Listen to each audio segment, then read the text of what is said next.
So hello everyone, hope you are doing well and high in your spirits. धर्म क्षेत्र पर आपका स्वागत है। मेंस 2025-2026 की सीरीज में आज हम ऑफिस ऑफ गवर्नर को डिस्कस करने जा रहे हैं and this classes are equally relevant for 2026 people. 2026 specially जिनका फर्स्ट अटेम्प्ट है, शायद उनको समझ में नहीं आता, but the content is more और लेस सेम। चाहे आप 2025 में लिखें या 2026 में लिखें, इश्यूज मोर और लेस सेम होते हैं।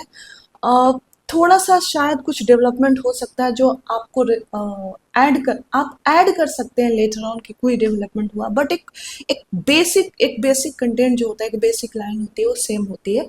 सो आप इन क्लासेस को फॉलो कर सकते हैं और you can make your own notes. चलिए, सो क्लासेस स्टार्ट करते हैं। हम देखेंगे कि what are the previous year questions जो कि आपके ऑफिस ऑफ गवर्नर से पूछे गए हैं, और उसके बाद देखेंगे कि किन पिलर्स पे हम इन क्लासेस को बेस कर रहे हैं, और उसके बाद will start with the classes. तो अगर बात करें हम क्वेश्चंस की जो आपके स्क्रीन पे है, तो 2022 में 15 मार्क्स का क्वेश्चन आया था। It was based on the promulgation and re promulgation of ordinances, जिसको हम सेपरेटली डील करेंगे। ओके, उसके बाद ये जो 2018 में क्वेश्चन, ये भी 15 मार्क का है। ये लेफ्टिनेंट गवर्नर और इलेक्टेड गवर्नमेंट ऑफ दिल्ली के बीच में जो टसल हो रहा था उसके रिगार्डिंग है, एंड दिस ऑल्सो गोज, ये भी सेम है। इस इशू को हम सेपरेटली डील करेंगे और अभी के क्या कॉन्स्टिट्यूशनल प्रोविजन है उनको भी देखेंगे। गवर्नर की बात करें तो डिस्क्रिशनरी पावर्स से रिलेटेड आपके 2015 में क्वेश्चन आए हैं, एंड अगेन 2011 में भी डिस्क्रिशनरी कॉन्स्टिट्यूशनल क्राइसिस के टाइम में what are the discretionary provision more और लेस रिलेटेड है। सो बेसिकली अगर रोल ऑफ गवर्नर की बात आती है तो एक तो जनरल क्वेश्चन आ सकता है कि what are the issues in functioning, and दूसरा अगर ऑफिस ऑफ गवर्नर से आएगा तो ऑर्डिनेंस को छोड़ दें, ऑर्डिनेंस हम नेक्स्ट क्लास में करेंगे, एक सेपरेट क्वेश्चन बनता है इस पे। तो एक तो जनरल इश्यूज आ गए, और दूसरा कि डिस्क्रिशनरी पावर की एक्सरसाइज में क्या इश्यूज इमानेट हो रहे हैं, इससे स्पेशल क्वेश्चन पूछा जा सकता है। सो ये दोनों general issues and discretionary power के इश्यूज के एक्सरसाइज में क्या क्वेश्चन आ रहे हैं, ये इस क्लास में हम डिस्कस करेंगे। एंड साइमल्टेनियसली हम ये भी डिबेट करेंगे कि क्या गवर्नर के ऑफिस को अबोलिश कर देना चाहिए या फिर रिटेन करना चाहिए। तो आज के क्लास में हम ऑफिस के गवर्नर्स के जनरल इश्यूज एंड स्पेसिफिकली अगर बात करें तो डिस्क्रिशनरी पावर के एक्सरसाइज से क्या क्या इश्यूज इमानेट हो रहे हैं उनको देखेंगे। ये समरी है। देखिए, ये 2018-16 में एलजी और दिल्ली गवर्नमेंट की फंक्शनिंग से आया था। ये आप देख लेंगे। पिलर्स की बात करें, सो इस क्लास को हम किन पिलर्स पे बेस करने जा रहे हैं, तो first of all we will begin with intro. और इंट्रो में हमने डिस्कस किया है कि इंट्रो को इधर हम रिसेंट कंटेक्स्ट से इंट्रोड्यूस कर सकते हैं, या फिर कॉन्स्टिट्यूशनल पर्सपेक्टिव दे सकते हैं, या फिर डिफाइन कर सकते हैं। सो यहाँ पे हम इन दोनों का हेल्प लेंगे, आपको रिसेंट कंटेक्स्ट भी देंगे और कॉन्स्टिट्यूशनल पर्सपेक्टिव भी देंगे। Again, after intro, we'll see what is the rationale of including office of governor in the constitution. Indian constitution में गवर्नर की ऑफिस को इंक्लूड करने और रिटेन करने की क्या रेशनले रही है। उसके बाद हम देखेंगे इश्यूज। उसके बाद क्या देखेंगे, थर्ड पिलर होगा हमारा issues in the functioning of the governor, और स्पेशल इम्फेसिस देंगे हम एक्सरसाइज ऑफ डिस्क्रिशनरी पावर्स। देखिए, ये सवाल इस साल के लिए इम्पोर्टेंट है और नहीं तो अगले साल के लिए भी इम्पोर्टेंट है, क्योंकि 2025 में ही 8 अप्रैल 2025 में सुप्रीम कोर्ट ने एक लैंडमार्क जजमेंट दिया है, जहाँ पे सुप्रीम कोर्ट ने एक तरह से काफ़ी क्लियर किया है कि गवर्नर के पास एब्सोल्यूट वीटो नहीं है, और कोई बिल अगर असेंबली रीपास करती है तो 1 महीने के अंदर एसेंट देना ही पड़ेगा। तो ये टाइम लिमिट फिक्स किया, इसी कंटेक्स्ट में हम इसको डिस्कस कर रहे हैं। एंड फोर्थ पिलर हम देखेंगे कि whether the office of governor should B abolished और नॉट। ऑफिस ऑफ गवर्नर को अबोलिश करना चाहिए या नहीं करना चाहिए, इस पे हम डिबेट करेंगे। And lastly we will discuss a holistic reform framework for the office of governor. Governor की ऑफिस को होलिस्टिकली कैसे रिफॉर्म किया जाए, होलिस्टिक यानी 360 डिग्री रिफॉर्म का हम यहाँ पे डिस्कशन करेंगे. So these are the topics, these are the pillars on which we are going to base our discussion. So let's start the discussion. So intro सबसे पहले हम देखेंगे रिसेंट कंटेक्स्ट क्या रहा है, या फिर उसके बाद कॉन्स्टिट्यूशनल बेसिस देखेंगे. आप इन दोनों में से किसी एक से भी इंट्रोड्यूस कर सकते हैं, that will suffice. Recent context की बात करें तो ऑन 8 अप्रैल 2025 सुप्रीम कोर्ट ने एक लैंडमार्क जजमेंट जिसका नाम है state of Tamil Nadu versus governor of Tamil Nadu R N Ravi, आप इसको state of Tamil Nadu versus R N Ravi कह सकते हैं. यहाँ पे सुप्रीम कोर्ट ने ये क्लियर किया है कि governors do not possess an absolute और pocket veto over legislation passed by state assemblies. यानी स्टेट असेंबलीज अगर कानून बना करके गवर्नर के पास एसेंट के लिए भेजती है तो वहाँ पे गवर्नर के पास कोई एब्सोल्यूट या फिर पॉकेट वीटो नहीं है, यानी इंडिफिनिट गवर्नर होल्ड करके नहीं रख सकता है. यानी कोर्ट सेड दैट कि when a bill is repassed, governor के पास एक ऑप्शन है सस्पेंसिव वीटो का कि गवर्नर स्टेट असेंबली को रिकंसिडरेशन के लिए भेज सकती है, और स्टेट असेंबली अगर रीपास करके गवर्नर के पास फिर से भेजती है bill, then governor is constitutionally bound, ये वर्ड इंपॉर्टेंट है, that governor is constitutionally bound to give assent within a maximum of 1 month. ये टाइम पीरियड फिक्स कर दिया गया है कि एक बार स्टेट असेंबली रिकंसीडर करके बिल गवर्नर के पास भेजती है तो within 1 month the governor has to give this assent to the bill.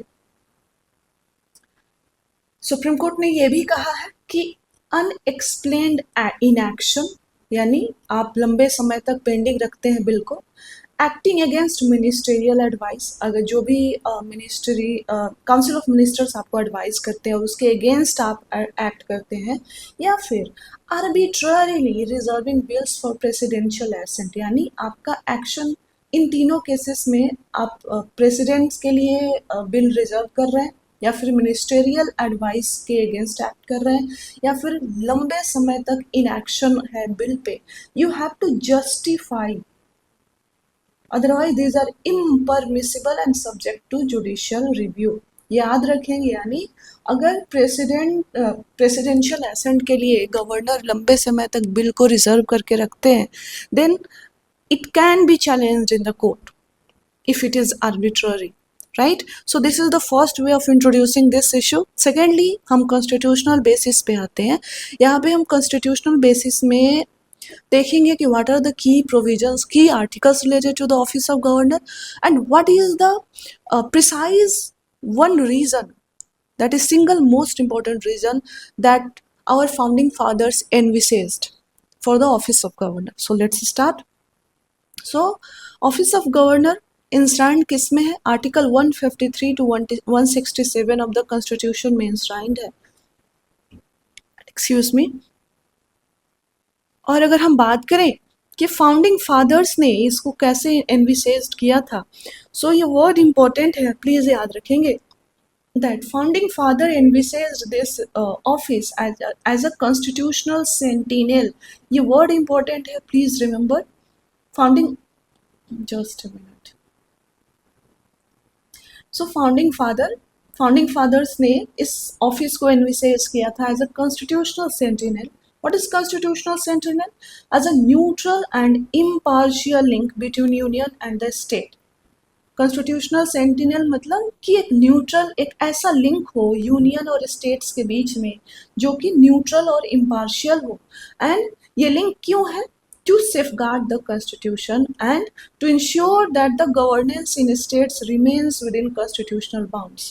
So ये कॉन्स्टिट्यूशनल सेंटिनल फाउंडिंग फादर्स ने गवर्नर के ऑफिस को किस तरह से एनविसेज किया था? As a constitutional sentinel. Constitutional sentinel meaning कि एक न्यूट्रल एंड इम्पार्शियल लिंक हो सेंटर और स्टेट के बीच में, जो इंश्योर करे कि स्टेट्स की गवर्नेंस जो है कॉन्स्टिट्यूशनल बाउंड्स के बीच में, यानी कॉन्स्टिट्यूशनल के लिमिट के दायरे, कॉन्स्टिट्यूशन के दायरे में रहते हुए स्टेट में गवर्नेंस कैरी ऑन हो रही है, और साथ ही साथ कॉन्स्टिट्यूशन को भी सेफगार्ड करना है. So this is the precise objective, precise reason, single most reason with which our founding fathers envisaged the office of governor. So इससे भी आप इंट्रोड्यूस कर सकते हैं। इन दोनों से में से किसी एक से आप इंट्रोड्यूस कर सकते हैं, दोनों को लिखने की आवश्यकता नहीं है। So now moving to the second, एक बार हमने इंट्रोडक्शन देख लिया, अब हम सेकेंड पिलर पे चलते हैं, that is what is the rationale. What is the rationale for the governors office, यानी what are the multiple dimensions for keeping the office of governors in our constitution. So सबसे पहला है, first and foremost, is maintaining a balance between federalism and constitutional unity। यानी हमारा जो constitution है, अगर आपको कॉन्स्टिट्यूशन की नॉलेज हो, और constitution is a quasi federal, that is centre ज़्यादा पावरफुल है एज कम्पेयर टू स्टेट्स। सो इस ट्विस्टेड स्ट्रक्चर में भी बैलेंस बनाने की बात हो रही है, और साथ ही साथ कॉन्स्टिट्यूशनल यूनिटी मेंटेन करने की बात हो रही है। And for that we have inculcated office of governor in constitution. Secondly, अगर सेकेंड रीजन की बात करें कि what is the second reason for keeping office of governor, so it ensures constitutional governance in the state, constitutional governance in the state, that is to ensure what is the constitutional governance as a आपको पता होगा कि governor is the constitutional head of the state, right? And the articles precisely are 153 to 162. So as a constitutional head of the state, it is expected from the governor that he ensures that the state government functions within the constitutional limits. So, as a constitutional head of the state, the governor ensures that the government of the state is carried on within the constitutional limit, and especially during political instability or constitutional crisis. Constitutional crisis में governor का role क्या है? 356 को recommend करना। अगर political instability है, यानी हंग assembly जैसी कोई सिचुएशन है, तो वहाँ पे गवर्नर के पास डिस्क्रिशनरी पावर है कि वो काउंसिल चीफ मिनिस्टर को अपॉइंट कर सकता है। So this is the role that to ensure constitutional governance in the state by virtue of being constitutional head of the state. Third rationale, what is the third rationale? The governor serves as a link. The governor serves as a link between union and the state government. As we know that India is a quasi-federal country. India एक quasi federal country है, and हमारा with a strong centre, यानी जो power का division या फिर distribution है centre और स्टेट के बीच में यूनिफॉर्म नहीं है, ट्विस्टेड है, right? Centre is more powerful in normal circumstances, exceptional की तो बात ही छोड़ दीजिए।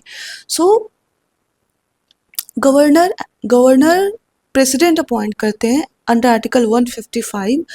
Governor acts as a breeze between union government and state government, and by acting as a breeze or by acting as a link between union and state government, governor ensures that the central laws and interests are respected in the states.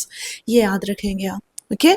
So governor serves as a link governor serves as a link between union and state government, and by acting as a breeze between union and state, governor ensures that the central laws and interests are respected in the states. Next rationale की बात करें, so it act as a guardian of public interest. Guardian of public interest means कि you all know that governor has a by virtue of being governor, the person is entitled to act as the chancellor of state universities, right? So besides it, अगर governor के पास एक moral authority होती है कि वो किसी ऐसी इश्यूज है जो कि पब्लिक अटेंशन में आना चाहिए, तो उस इशू को फ्लैग कर सकता है। जहाँ पे कहीं गवर्नेंस लैप्स हो रहा है, उस एरिया को फ्लैग कर सकता है। एंड गवर्नर अपने आप में इतनी बड़ी कॉन्स्टिट्यूशनल अथॉरिटी है कि अगर वो किसी गवर्नेंस लैप्स को या फिर किसी इशू को हाईलाइट कर रहा है, फ्लैग कर रहा है, तो उसको अंडरमाइन नहीं किया जा सकता है, राइट? दो governor could not come into a public and एक खुद से ही एज एग्जीक्यूट नहीं कर सकता है वो किसी फंक्शन को, बट उसका किसी इशू को, किसी लैब्स को हाईलाइट करना ही काफ़ी होता है। So by through this he और she acts as a guardian of public interest. And lastly, The governor provides continuity. The office of governor provides continuity in administration. अगर हम बात करें कि देखिए जो इलेक्टेड एग्जीक्यूटिव है उनका टाइम फिक्स है. They come for a certain times, certain times के लिए वो आते हैं, एक फिक्स पीरियड के लिए आते हैं. बट स्पेशली अगर हम बात करें इमरजेंसी का सिचुएशन हो या फिर पॉलिटिकल वोलेटिलिटी हो, उस सिचुएशन में गवर्नर जो है क्या करता है, कंटिन्यूटी इन गवर्नेंस प्रोवाइड करता है.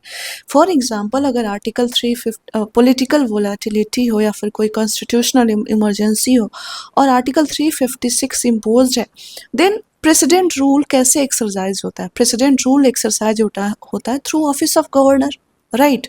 सो गवर्नर की ऑफिस एक ऐसी ऑफिस है जो जब भी अगर इमरजेंसी का सिचुएशन हो या फिर वोलाटाइल सिचुएशन हो, उस सिचुएशन में गवर्नेंस, कंटिन्यूटी इन गवर्नेंस को में कंटिन्यूटी मेंटेन करने के लिए ये ऑफिस एक्ट आता है. अब देखिए ये जो हमने तो सिर्फ रेशनली डिस्कस किया, आगे हम जब अब देखेंगे कि क्या गवर्नर की ऑफिस को एबोलिश कर देना चाहिए, आप ये सेम आर्ग्यूमेंट्स वहाँ पे लिख सकते हैं. 5 पॉइंट्स यहाँ पे डिस्कस कर गए हैं, वहाँ पे शायद मोर और लेस डिफरेंट पॉइंट्स होंगे, आप इन्हीं पॉइंट्स को अब रिप्लिकेट कर सकते हैं. सो कंटेंट के पीछे नहीं भागना है, एक जगह आपको देखना है कि कहाँ से मुझे होलिस्टिक कंटेंट मिल रहा है, और एक बार होलिस्टिक कंटेंट मिल रहा है देन आपको बस उस कंटेंट को ना एकदम अपने अंदर उसको एसिमिलेट कर लेना है, वो आप और कंटेंट एक हो जाए, और उसके बाद डिफरेंट सिचुएशन में किस तरह से सेम कंटेंट को हम यूज़ कर सकते हैं, इस पे जोर देना है, इस आर्ट को डेवलप करना है. So now we have discussed rationally behind the office of governor. So अब हम शिफ्ट होएंगे कि what are the we will shift to key issues in the functioning of the governor with special emphasis on issues emanating from exercise of its discretionary power. हम देखेंगे कि सबसे पहले तो issues क्या है, जनरल issues भी देखेंगे, और साथ ही साथ हम स्पेशल फोकस करेंगे उन इश्यूज से जो कि डिस्क्रिशनरी पावर्स के एक्सरसाइज में इमानेट हो रहे हैं, अराइज हो रहा है. और ऐसा क्यों है? क्योंकि इसी साल अप्रैल 2025 में सुप्रीम कोर्ट ने एक लैंडमार्क जजमेंट दिया है, नाम याद रखेंगे आप, state of Tamil Nadu versus R N Ravi, जहाँ पे कोर्ट ने एक कॉन्स्टिट्यूशनल लिमिट प्रिस्क्राइब कर दिया है गवर्नर के ऊपर कि विद इन 1 मंथ गवर्नर को स्टेट असेंबली के रिकंसिडर्ड ओपिनियन पे एसेंट देना ही होगा. सो दैट्स वाई हम स्पेशल इम्फेसिस कर रहे हैं डिस्क्रिशनरी पावर्स के एक्सरसाइज में जो इश्यूज इमानेट हो रहे हैं. तो so let's first see the what are the key issues emanating from the discretionary power. सबसे पहला है कि इशू क्या है, delays in assent to the bill. And constitutional basis क्या है, आर्टिकल 200 के अंदर जो भी बिल्स असेंबली पास करती है वो गवर्नर के एसेंट के लिए आता है. So what are the delays in assent to the bills. और 2024 में सुप्रीम, अगर हम एग्जांपल देखें या केस लॉ देखें तो 2024 में state of Tamil Nadu versus government, supreme court ने undue delay in assent to the bills के लिए सुप्रीम कोर्ट ने इस वहाँ के गवर्नर को रिब्यूक किया और साथ ही साथ इसको अनकॉन्स्टिट्यूशनल डिक्लेयर किया. सो ये आप याद रखेंगे कि सबसे पहला जो इशू है डिस्क्रिशनरी पावर के एक्सरसाइज में वो है कि आर्टिकल 200 के अंदर जो पावर दिया गया है एसेंट का बिल का, वो उसमें delay. Secondly, arbitrary recommendation of the president rule, और इसका कॉन्स्टिट्यूशनल बेसिस क्या है, आर्टिकल 356.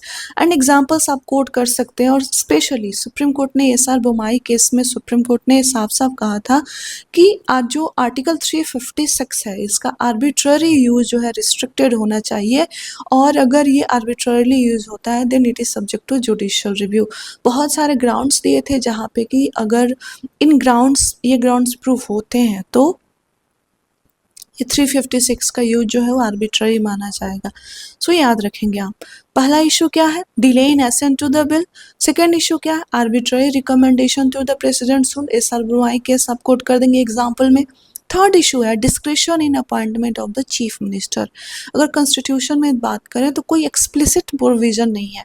अब हमने एग्जाम्पल देखनी है कि 2019 में early morning swearing in ceremony हुआ था तब के जो भी नाम आप नहीं मेंशन करेंगे तब के पॉलिटिशियन के, and it was question the way it was, the way the entire swearing in ceremony was held and executed in haste, it was questioned.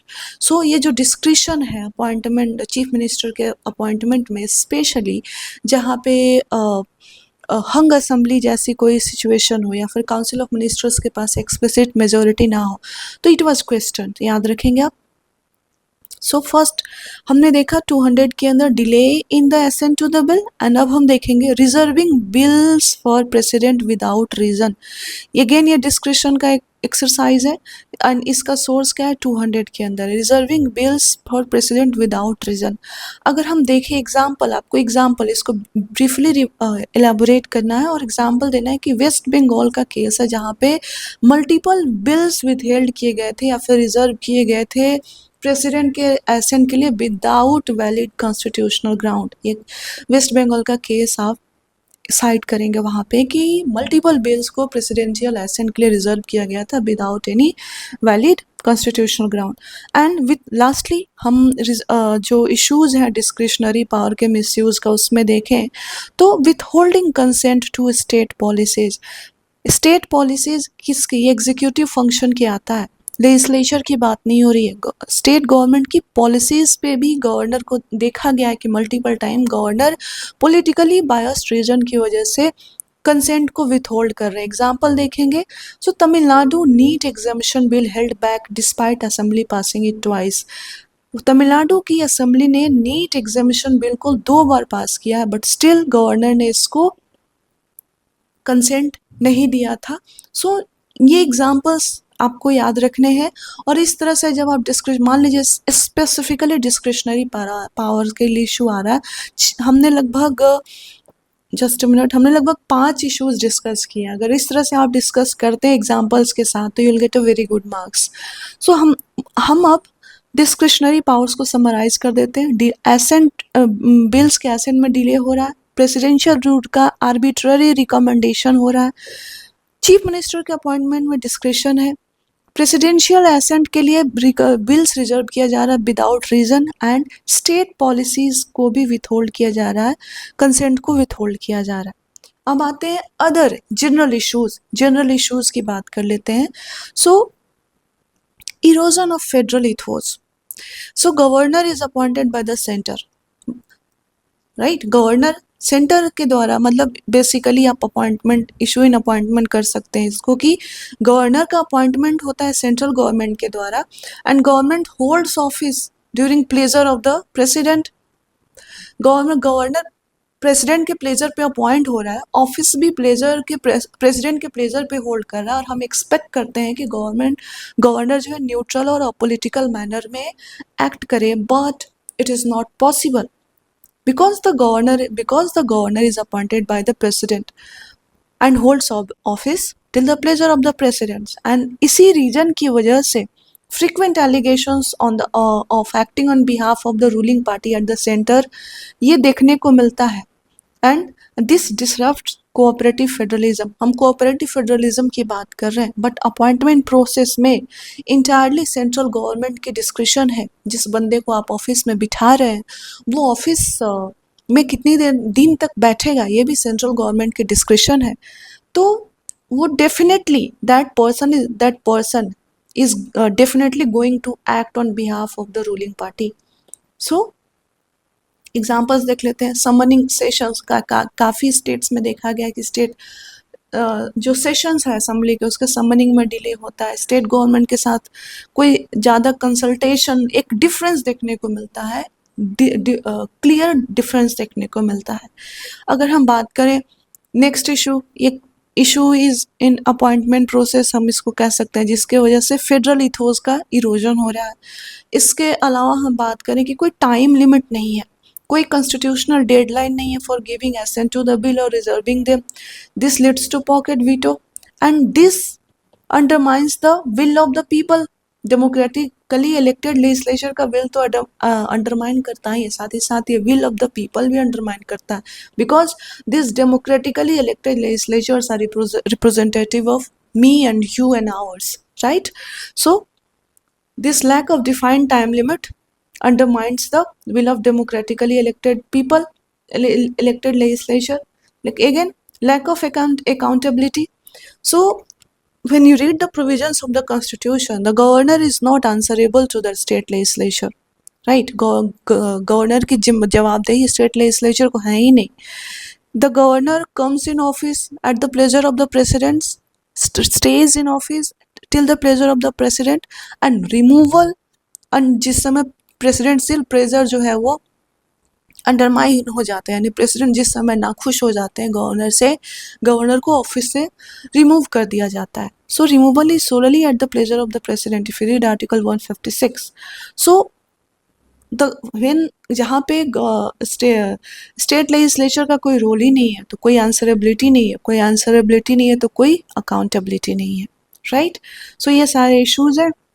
अब अगेन लैक ऑफ इतना सारा डिस्क्रिप्शन है गवर्नर का, removal is solely at the pleasure of the president. So एक perception बनता है कि lack of neutrality and over centralisation, and is somehow it is true also, right? So we expect constitutional sentinel, जो हमने founding father का vision पढ़ा था, constitutional sentinel जो है वो न्यूट्रल एंड इम्पार्शियल होने चाहिए. But how this constitutional sentinel can be neutral and impartial, जहाँ पे इस पर्सन के ऑफिस में आने से लेकर के ऑफिस में रहने तक और ऑफिस छोड़ने तक सिर्फ और सिर्फ प्रेसिडेंशियल खुशी, प्रेसिडेंशियल रजामंदी ही मायने रखती है. सो ये सारे इश्यूज हैं जो गवर्नर के फंक्शनिंग में आते हैं. अब हमने डिस्कस कर लिया. अब देखिए नेक्स्ट इशू आ रहा है कि whether the office of governor should B एबोलिश्ड. Question है, इस पे मैं आपको बताती हूँ कि अभी तक के जो हमने कंटेंट पढ़े हैं उनको कैसे आप आगे यूज़ कर सकते हैं. अगर क्वेश्चन आपसे आता है कि whether the office of governor should B एबोलिश्ड, आपको क्या करना है? आपको फॉर आर्ग्यू करना है, अगेंस्ट करना है. फॉर में बताना है, इस लाइन के फॉर में बताना है कि हाँ जी इन कारणों की वजह से, यानी आपको एग्री करना है कि ठीक है their office of governor abolish होना चाहिए. और अगेंस्ट आप जब करेंगे तो आप बताएंगे कि नहीं, डिसएग्री करना है कि ऑफिस ऑफ गवर्नर एबोलिश नहीं होना चाहिए, नहीं रिटेन्ड होना चाहिए. तो जब आप एग्री और डिसएग्री करेंगे तो आपको रीजंस देने पड़ेंगे कि व्हाट आर द रीजंस जिसके बेसिस पे ऑफिस ऑफ गवर्नर एबोलिश होना चाहिए, and what are the reasons जिसके बेसिस पे office of governor it should be retained, यानी एबोलिश नहीं होना चाहिए. तो जब देखिए नीचे मैं आपको फिर से डिस्कस करूंगी, लेकिन जब office of governor should B abolish और आप एग्री करते हैं, तो हमने अभी जो इश्यूज डिस्कस किए उसको आप यहाँ पे साइड कर सकते हैं कि दीज आर द रीजंस, उसके बेसिस पे मैं कह रहा हूँ कि ऑफिस ऑफ गवर्नर एबलिश होना चाहिए.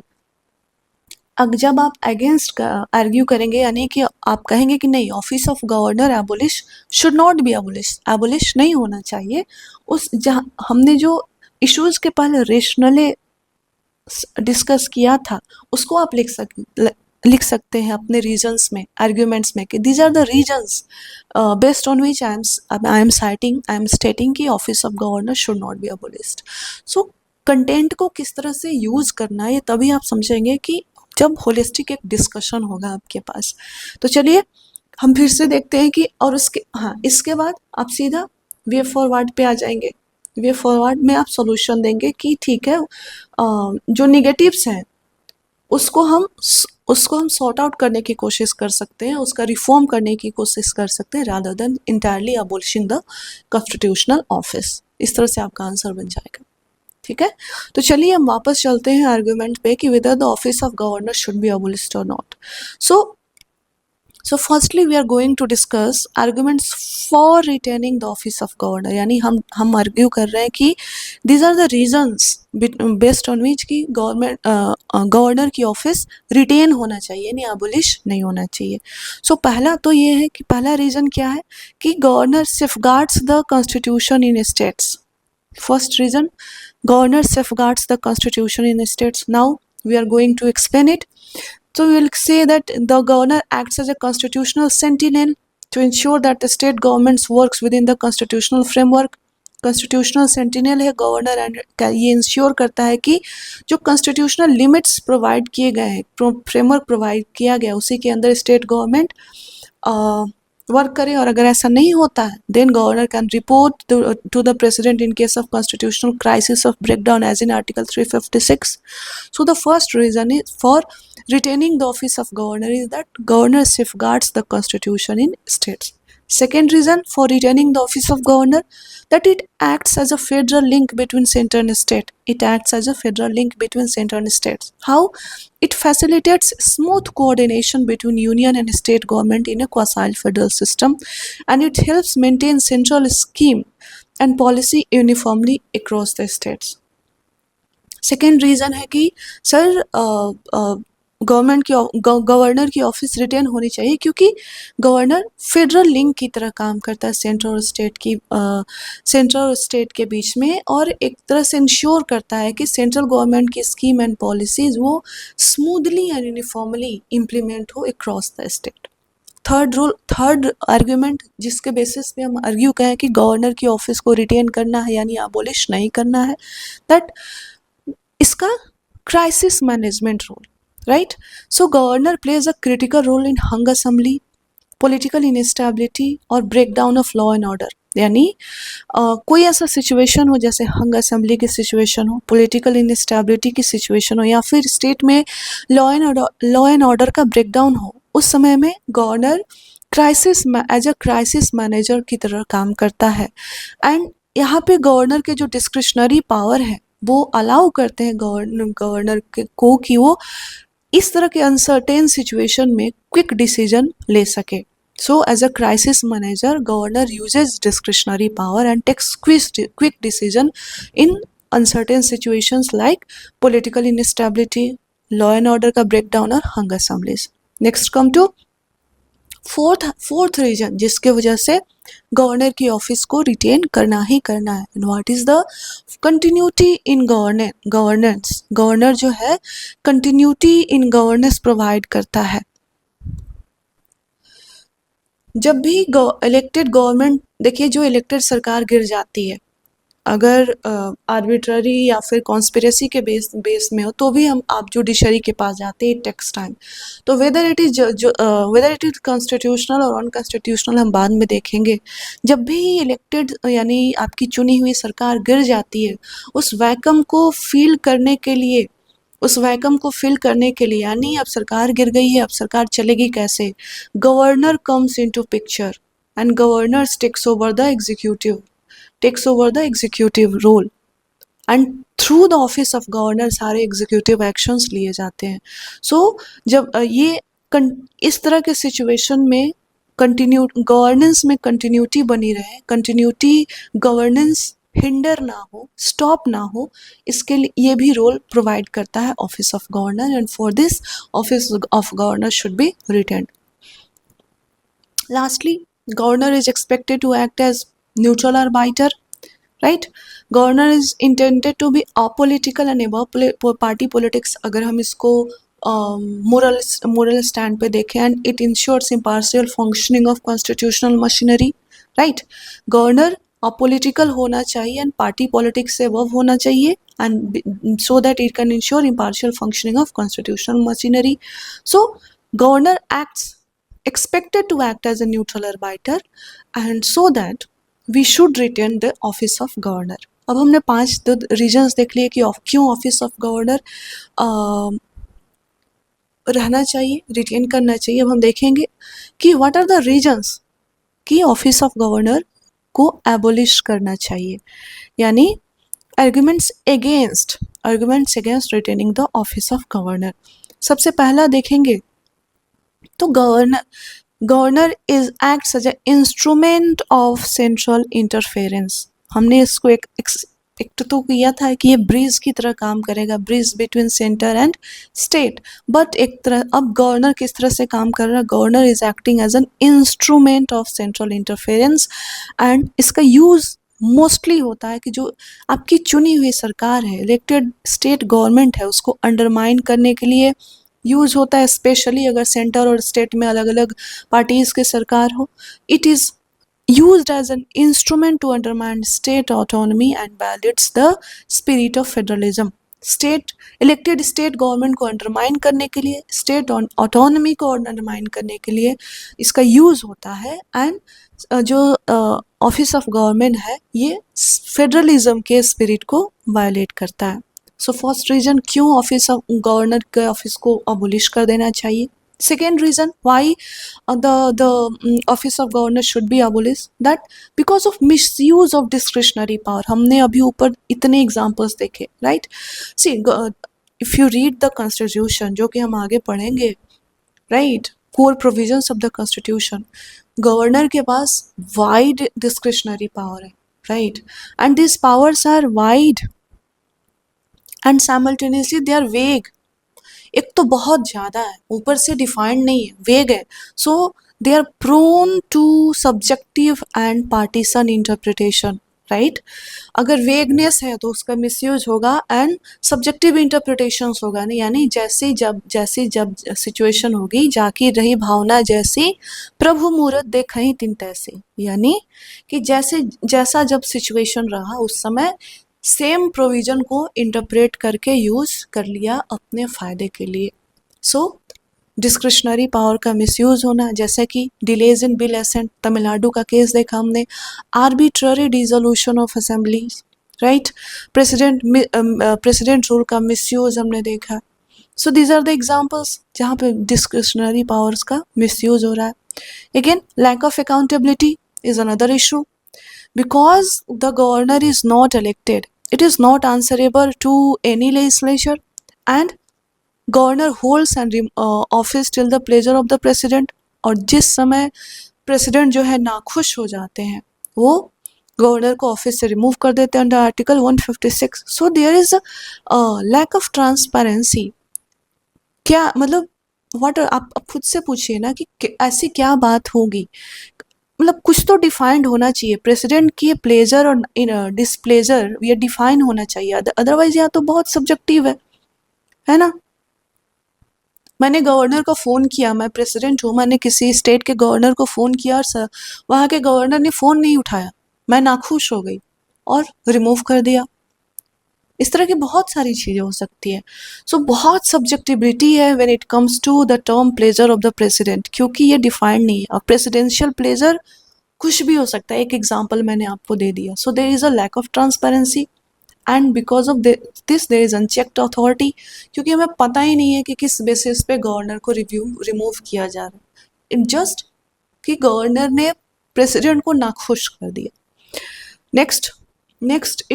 नेक्स्ट इशू जिसकी वजह से गवर्नर के ऑफिस को अबोलिश कर देना चाहिए कि there is a huge politicisation of the post, right.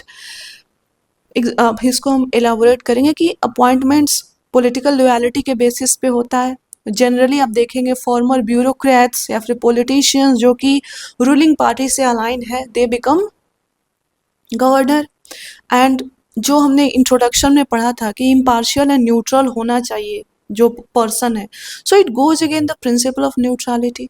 So there is a huge politicisation of the post. जो फॉर्मर ब्यूरोक्रेट्स एंड पॉलिटिशियंस हैं जो रूलिंग पार्टी के कभी फेवरेट हुआ करते थे, उनको जनरली ये पोस्ट दिया जाता है। सो जो अपॉइंटमेंट है वो किसी ऑब्जेक्टिव क्राइटेरिया पे नहीं होता है, ये पॉलिटिकल लॉयल्टी के बेसिस पे होता है। Next issue, redundancy in modern governance, means कि इनका फ्रिंज हो जाना, इस ऑफिस का बहुत ज़्यादा रिलेवेंस नहीं रखना, बहुत ज़्यादा ताल्लुकात नहीं रखना। सो एक्सप्लेनेशन सेज कि जो in the age of mature democracies and strong state institutions the need for a constitutional head without real executive power is often question. आखिर गवर्नर के पास रियल एग्जीक्यूटिव पावर तो है नहीं, the real executive power is vested in council of ministers headed by chief minister, right। so modern democracies के जो proponents हैं वो आर्ग्यू करते हैं कि गवर्नर के पास एक तो रियल एग्जीक्यूटिव पावर नहीं है, एक तरह से ये हिंड्रेंस ही प्रोपागेट करता है in the exercise of executive power. So कोई ज़रूरत नहीं है ऐसे कॉन्स्टिट्यूशनल हेड की। So redundancy in modern government. So we have discussed 5 arguments जो जिसकी बेसिस पे गवर्नर के ऑफिस को एबोलिश करना चाहिए, एंड 5 आर्गुमेंट्स जिसके बेसिस पे गवर्नर के ऑफिस को एबोलिश नहीं करना चाहिए। अब हम चलेंगे कि रिफॉर्म्स देखेंगे कि क्या क्या रिफॉर्म्स मेजर लेने हैं। देखिए, जो बिगिनर्स होते हैं, जिनको थोड़ी सी अंडरस्टैंडिंग, जो बिगिनर्स होते हैं, अभी समझ डेवलप नहीं होती, वो जनरली सीधा लिख देते हैं कि yes, office of governor should B abolished. कभी भी जो एग्जिस्टिंग कॉन्स्टिट्यूशनल बॉडी है, ऑफिस है, और जो कि बिगिनिंग ऑफ द कॉन्स्टिट्यूशन से है, उसको एबोलिश करने की रिकमेंडेशन नहीं करनी चाहिए। क्योंकि जब हम किसी चीज़ को एबोलिश कर रहे हैं, तो ये बहुत बड़ा कॉन्स्टिट्यूशनल फंक्शनरी है, राइट। अगर आप कॉन्स्टिट्यूशन पढ़ेंगे तो कहता है कॉन्स्टिट्यूशन की all the executive actions of the state are taken in the name of governor and should be exercised directly either by him और through the officers appointed by him. यानी state government के जितने भी functions होते हैं वो सिर्फ और सिर्फ गवर्नर के नाम में लिए जाते हैं। तो कितनी बड़ी एग्जीक्यूटिव अथॉरिटी है, कॉन्स्टिट्यूशनल बॉडी है, ये ऑफिस है ये, राइट। सो कभी भी इस तरह की, जब भी किसी ऑफिस में, किसी बॉडी में अगर इश्यूज आ रहे हैं, तो हम उसके अबोलिशन की बात नहीं करेंगे। हम कहेंगे कि ठीक है, these are the issues, let's discuss it, and instead of abolishing it, let's reform it, right. Abolish करने के बजाय हम इसको रिफॉर्म कर देते हैं। इसका एक और रीज़न है कि देखिए, हमने ब्रिटिश पार्लियामेंट्री सिस्टम इनहेरिट किया है, और सालों से ये हमारी कॉन्स्टिट्यूशनल, ये हमारी जो पार्लियामेंट्री सिस्टम है, इसी तरह से चलती आ रही है। एक तरह से हम हैबिचुअल, बहुत छोटा वर्ड हो जाएगा, ये सिस्टम जो है हमारे रगों में बसा हुआ है, राइट। सो अगर हम ऑफिस ऑफ गवर्नर एबोलिश करते हैं तो एक वॉइड क्रिएट होगा। उस वॉइड को फिल करने के लिए हमें कुछ नया क्रिएट करना होगा, राइट। तो एक तो हमने पुरानी जो एग्जिस्टिंग सिस्टम है उसको हमने पूरी तरह से डिस्ट्रॉय कर दिया, और एक नया सिस्टम क्रिएट किया जिसका ना कभी जाना ना कभी सुना, उसको कहीं से अडॉप्ट किया, उसको समझने में ही उस ऑफिस को वक्त लग जाएगा। सो कभी भी अनटिल एंड अनलेस की क्वेश्चन का टोन ही ना हो कि भाई अब ये इसको हटा ही दो, आपको ये स्टैंड ही नहीं लेना। यू शुड से कि yes, there is an issue, but these are the positives also, and so let's not abolish the office, let's reform it। Clear है ये? चलिए, अब हम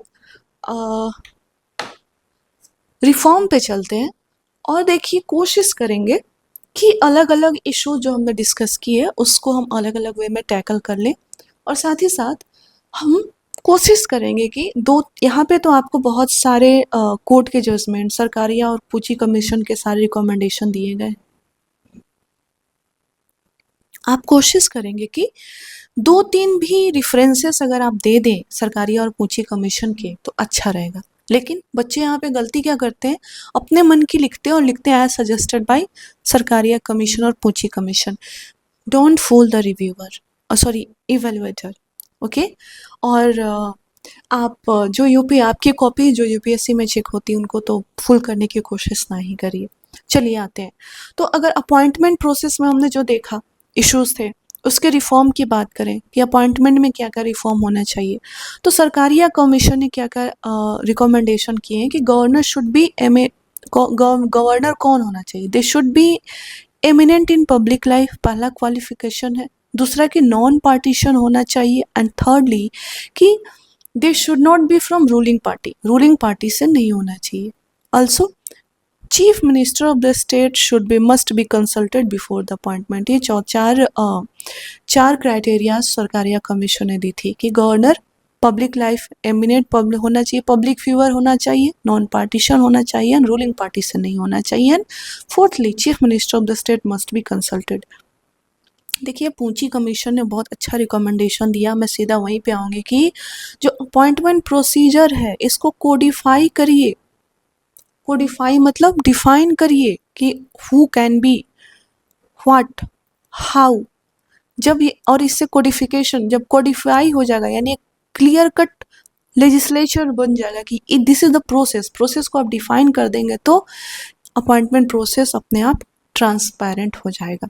ये आप याद रखेंगे कि कोडिफिकेशन, पूंजी कमीशन ने अपॉइंटमेंट प्रोसीजर को सीधा का सीधा कहा था कि अपॉइंटमेंट प्रोसीजर को कोडिफाई करना है, एंड साथ ही साथ कहा था कि द पर्सन यानी appointee should not have any political affiliation, ये आप याद रखेंगे।